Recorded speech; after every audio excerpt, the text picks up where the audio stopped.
बिना विश्राम किए गुरुजी सवेरे 5 बजे से लेके रात्रि को 10 बजे तक पढ़ाते थे।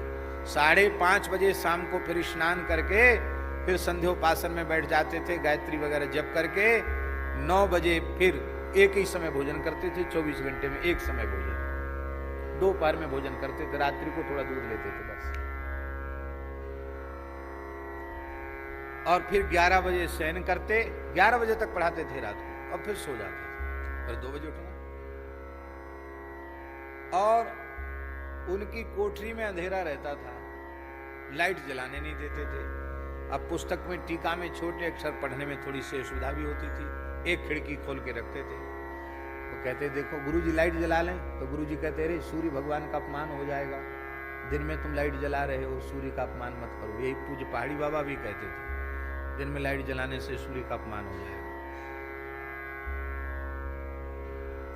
कहते लाइट वाइट मत जलाओ, नहीं जलाते। और पंचांग भी पढ़ लेते थे। एक बार हमने गुरुजी से पूछा कि गुरुजी आपको चश्मा नहीं लगता, आप छोटे से छोटे अक्षर देख लेते हो, पढ़ लेते हो?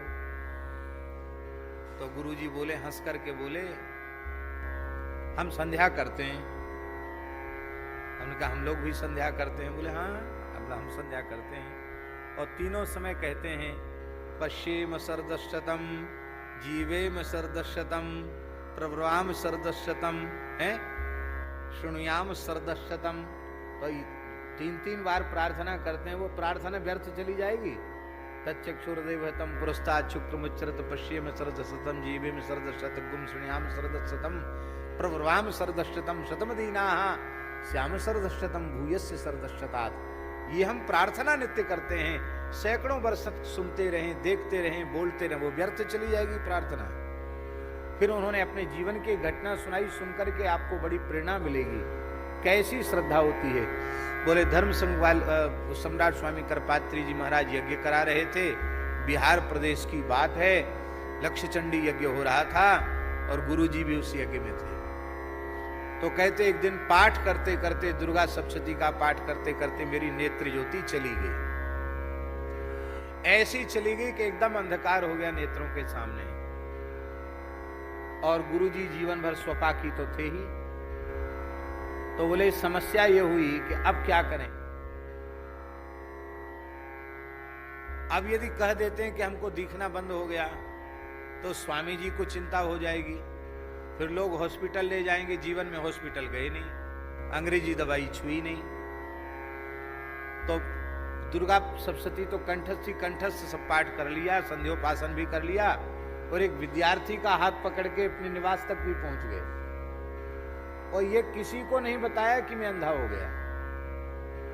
अब बोले वहां अपने जपादि करके और हमने भगवान सूर्य का स्तवन आरंभ किया है, जो चाक्षुषी विद्या है, चाक्षुषी विद्या का पाठ आरंभ किया।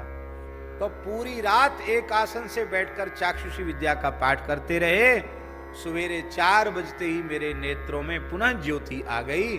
और बोले तब से अब तक हमारी आंख में कोई रोग नहीं हुआ, चश्मा कैसा होता हमने जाना भी नहीं। तो सारे रोगों का नाश करने वाले भगवान सूर्य नारायण हैं, संपूर्ण दोषों के नाशक हैं। और ये जितने शरीर में रोग है ना, विस्फोटक कुष्ठानी मंडलानि विचर्चिका, ये चान्य दुष्ट रोगाश्च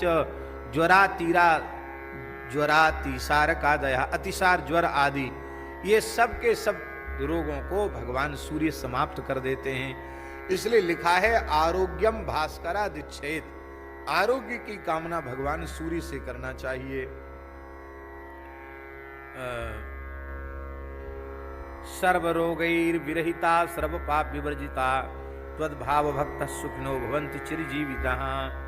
लिखा है जो भगवान सूर्य के प्रति भक्ति रखते हैं वे संपूर्ण पापों से विवर्जित होकर के और सुखी चिरजीवी होते हैं। बोलो श्री सूर्य नारायण भगवान की जय। तो ये सूर्य की उपासना प्रत्येक सनातन धर्मी के लिए अत्यंत आवश्यक है। इसलिए यज्ञोपवीतधारी द्विजातियों को त्रिकाल संध्या और जो यज्ञोपवीतधारी नहीं है उनको आमंत्रक संध्या, पर सूर्य को अर्घ सबको देना है, सूर्य की भक्ति सबको करनी है। क्योंकि लिखा है संध्योपासन मात्रेण कलमशात पूतताम ब्रजेत, संध्योपासन मात्र से संपूर्ण कलमशों की निवृत्ति हो जाती है, रोगों से छुटकारा हो जाता है।